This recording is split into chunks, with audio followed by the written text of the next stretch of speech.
Okay, so I'm back in the field again. I have just taken the Effidol pill. The reason I've done that is because I just don't have time to play around with this stuff. This is second cut, as you can see. Maybe you can see, but you're about to see.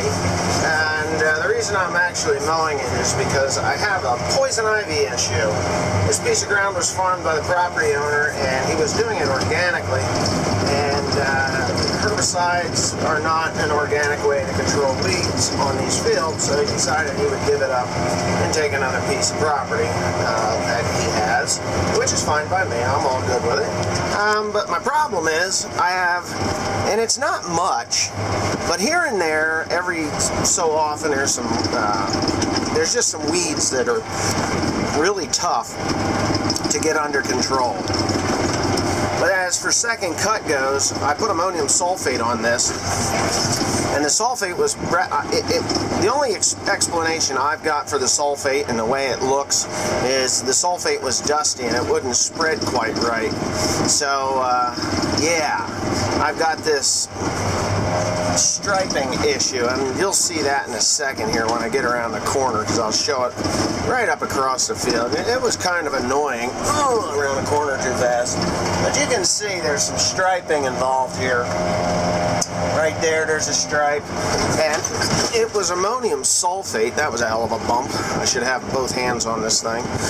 But it was ammonium sulfate, and the sulfate was just dusty, and it didn't fling out to the sides as good as it should have. Just had really bad coverage, and it didn't matter. I used two different spreaders, my Newton Crouch and that Peckway that I got from Peckway.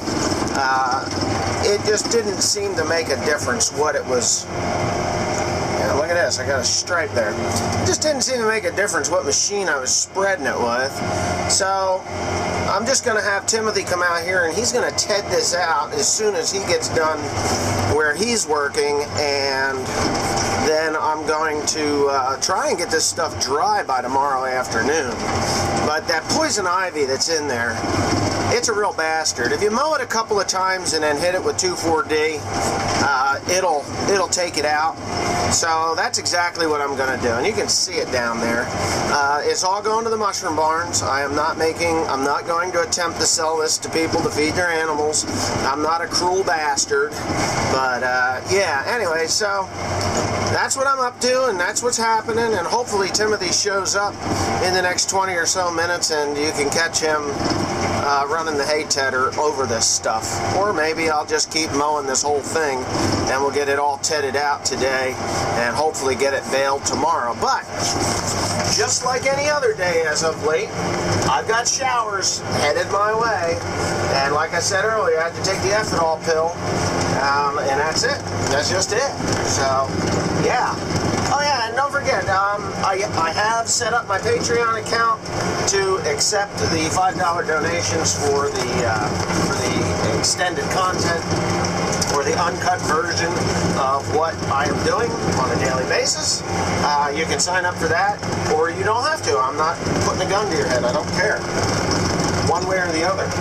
If you want to see uncut, unedited versions of the same stuff that you see on my YouTube channel, you can donate and do whatever the hell it is you want. So, anyways, thanks again, and I hope you enjoyed the rest of it, and I'm sure I'll say something later on. Okay, so now I am about to say something else.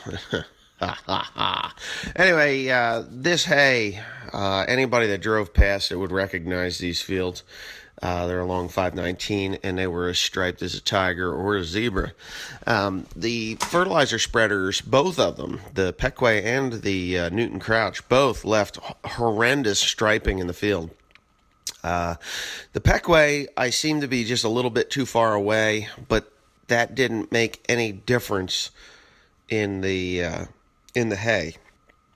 I was about 5 feet too far apart, because, you know, these mowers are 45 or 15 feet, so 15 is 30, and then another 15 is 45. So it has a 40-foot spread pattern, and it was just touching on the 45. So I was 2.5 feet on either side, but there was no distinct little stripe in the middle that had no fertilizer. It all seemed about 10 feet wide in the middle, was green as green could get, but the center, there was no, distinct yellowing of the field, which is kind of weird to me. And I know that wasn't because of the potash and sulfur, because Timothy used the Newton Crouch on the potash and the sulfur, and it wasn't that showing up late in the season.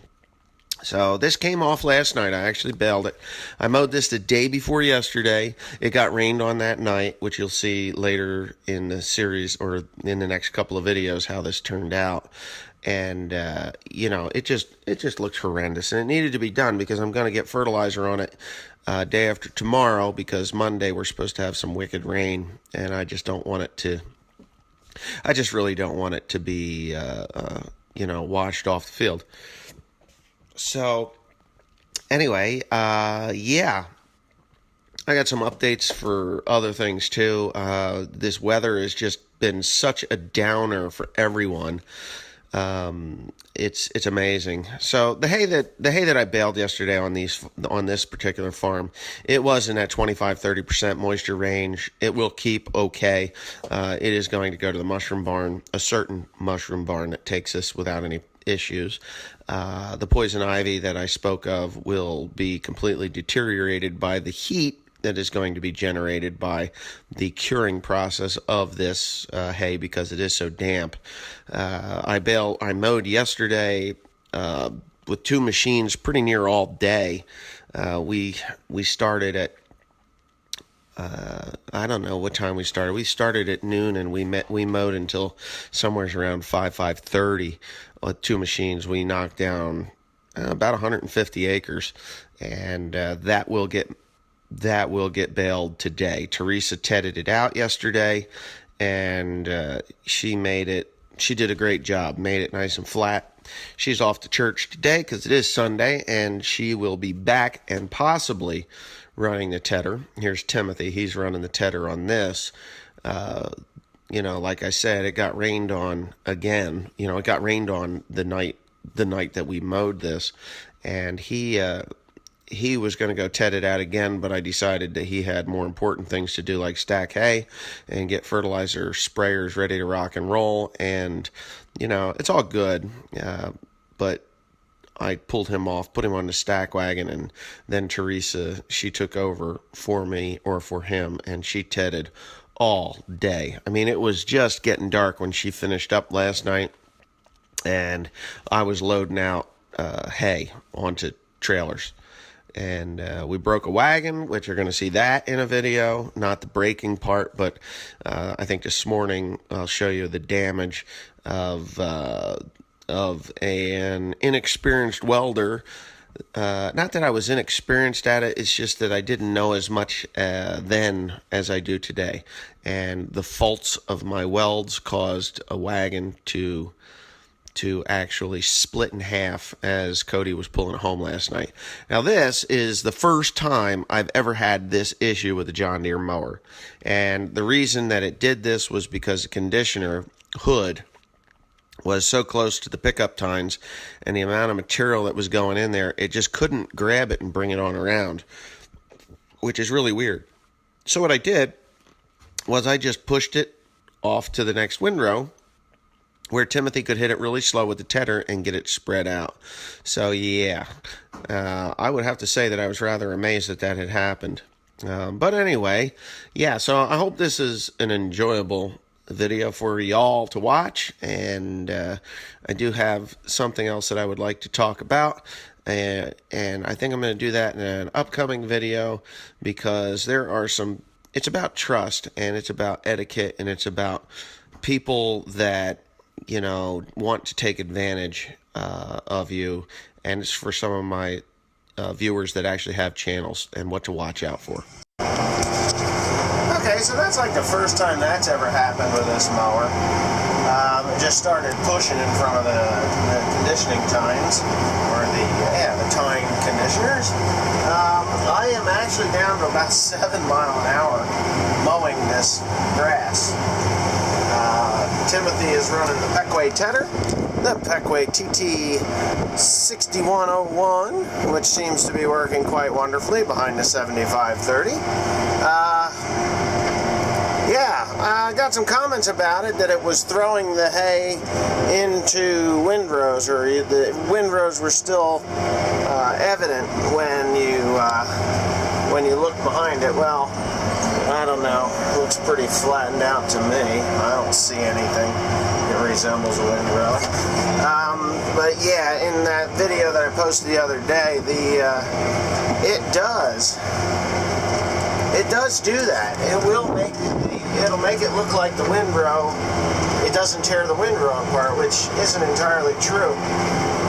That hay's been pounded down by about 4 inches of rain and then a week's worth of growth through it, or almost 2 weeks worth of growth through it.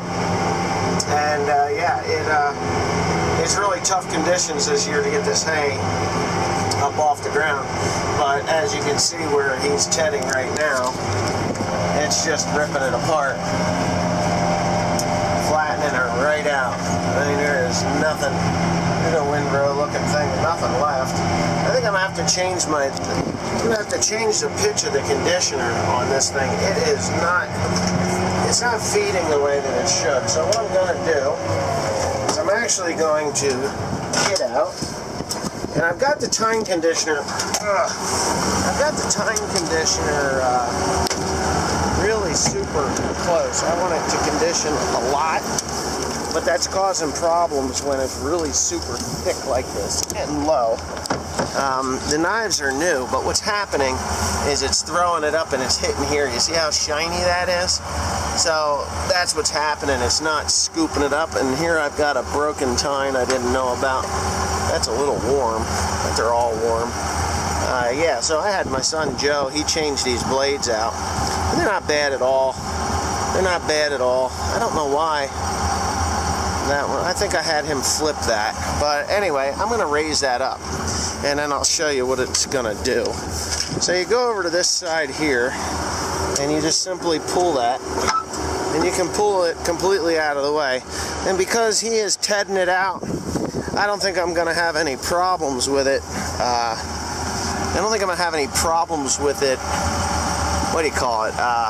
Drying. So now you can see how much more open it is. It won't be pushing it. It'll throw it right back into the tine conditioners, which will get it out of the way. And I better hurry up because Mr. Tim has caught me. I mean, come on, tell me that thing don't work. Somebody told me I needed to go get a European one. Well, I think the American one works great. Anyway, yeah. Woo! We got through it. Look, chewed it right up. He did. He chewed that clump right up. It's gone. Gone. You can't even tell where it was. So it works. All you got to do is really just slow down a little bit. I'm not even running this thing at wide open speed, but we'll see what happens. Here we go.